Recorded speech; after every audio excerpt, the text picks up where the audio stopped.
What's up, movie fans? Welcome back to Yusuf Reacts, where we dive into the funniest, wildest, and most action-packed films out there. Today, we're talking about a classic buddy cop movie that gave us some of the best moments in comedy action history. Yes, it's Rush Hour 3. If you thought Jackie Chan and Chris Tucker couldn't get any better, this movie takes it to the next level.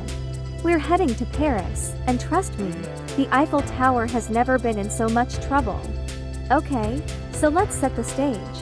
It's 2007, and Jackie Chan and Chris Tucker are back as Chief Inspector Lee and Detective James Carter. In this third installment, the story kicks off with an assassination attempt on Ambassador Han, who we remember from Rush Hour 1.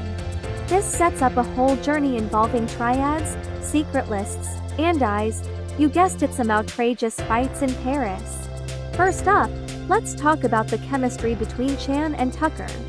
Their back-and-forth banter is what makes the Rush Hour series so special. In this movie, their dynamic feels as fresh as ever.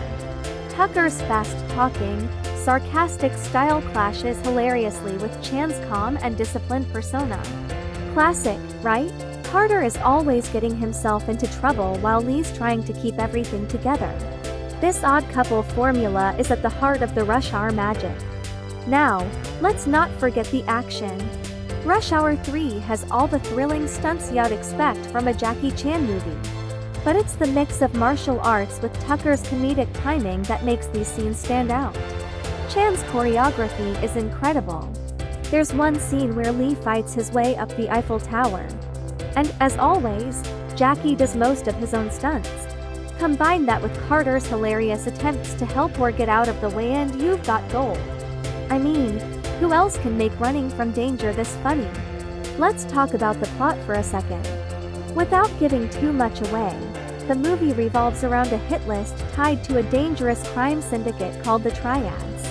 Ambassador Han, who was attacked at the beginning, knows too much, and Lee and Carter are once again tasked with saving the day.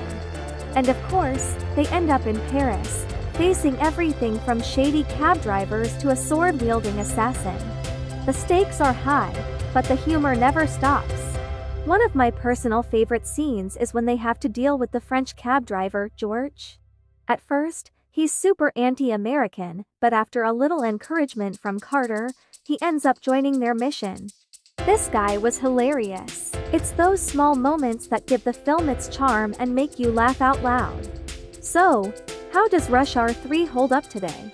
Well, if you love fast-paced action, laugh-out-loud comedy, and the undeniable chemistry between Chan and Tucker, then this movie is still a must-watch. Sure, the story's a bit predictable, and some jokes don't hit as hard as in the first two, but it's an overall fun ride. After an attempted assassination on Ambassador Han, Lee and Carter head to Paris to protect a French woman with knowledge of the Triad's secret leaders. It's been almost 3 years since Carter and Lee last joined forces in Rush Hour 2001. But Carter is now a traffic officer in Los Angeles. Meanwhile, Lee is busy escorting the Chinese ambassador to the World Criminal Court in Paris to disclose vital information about the Triads. When an assassination attempt shuffles the deck, an action-packed assignment to retrieve a crucial list of names awaits the former partners. However, this time, the stakes are higher than ever. And as the crime syndicate's murderous henchmen try to stop them, the past comes back with a vengeance. In this high-octane mission, will the boys finish the job once and for all?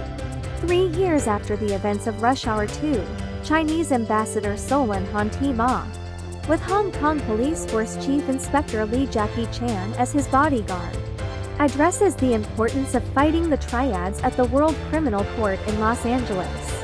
There, he starts to announce the whereabouts of Shai Shen, a semi-mythical individual of great importance to the Chinese mob, but an assassin snipes him, causing a panic. Lee follows and corners the shooter, only to learn it is his childhood Japanese foster brother, Kenji Hiroyuki Sanada.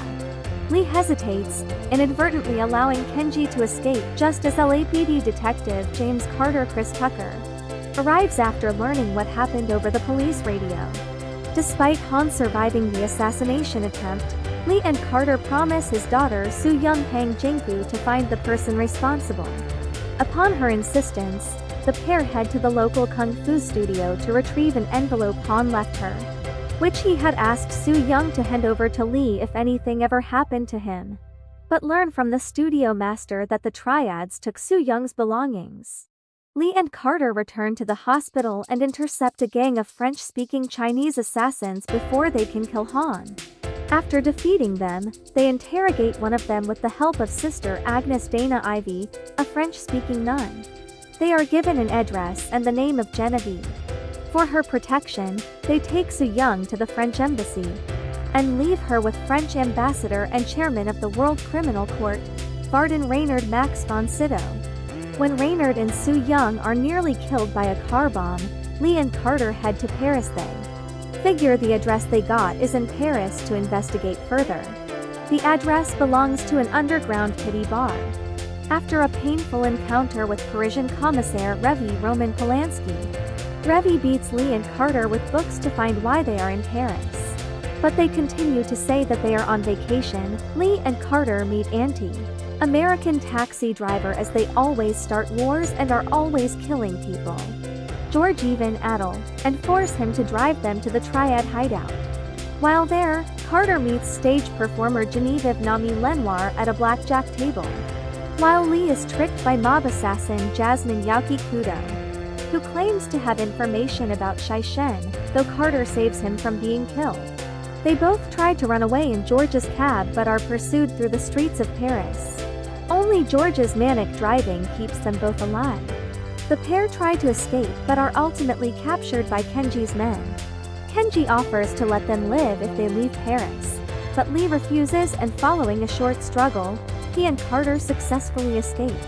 The duo recuperates at a hotel, where Lee reveals his relationship with Kenji and decides to continue alone.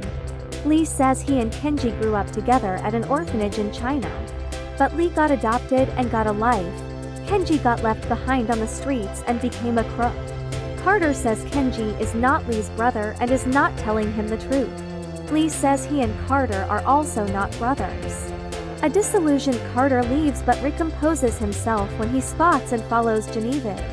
Meanwhile, Reynard meets Lee and reveals that Shai Shen is not a person, but a list of 3 triad leaders, the Dragonheads, and that Genevieve is Han's informant with access to the list.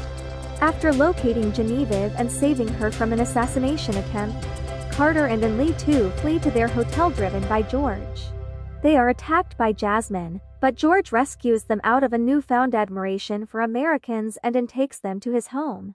Genevieve reveals to Lee and Carter that the triad leaders' names were tattooed on the back of her head, and that she will be beheaded if the triads capture her. That is the ancient tradition. That after the Shai Shen is circulated in 35 provinces, the woman carrying it is beheaded. She reached out to Han as she thought the World Court could protect her. When Lee and Carter bring Genevieve to Reynard, they discover he was working with the triads the entire time when he orders his men to kill her. Kenji calls to inform Lee that he has captured Soo Young and demands he turn over Genevieve. Lee arrives at the Eiffel Tower to make the exchange, with Carter disguised as Genevieve with a wig. Kenji challenges Lee to a sword fight, during which the two fall into a safety net. After Kenji's sword cuts the net, Lee tries to save him, but Kenji lets go, falling to his death. Meanwhile, Carter saves Soo Young, who is hanging off the ledge at the top of the Eiffel Tower, and defeats Jasmine, who is killed after getting stuck in an elevator wheel. After escaping the remaining triad members, Carter and Lee are confronted by Reynard, who threatens to kill Genevieve and frame them. However, George shoots Reynard from behind, killing him. As the police arrive, Revy tries to take credit for Lee and Carter's work, but they knock him out and leave with a victory dance. In the end, Rush Hour 3 delivers exactly what you'd expect from this iconic action, comedy, and a ton of fun. Let me know in the comments which Rush Hour movie is your favorite, or which scene in Rush Hour 3 made you laugh the most. And hey, if you enjoyed this review, don't forget to hit that like button, subscribe, and ring that bell, so you don't miss out on any more of our action-packed content. I've got plenty more reviews, rankings, and movie deep dives coming your way. Thanks for watching and see you in the next video.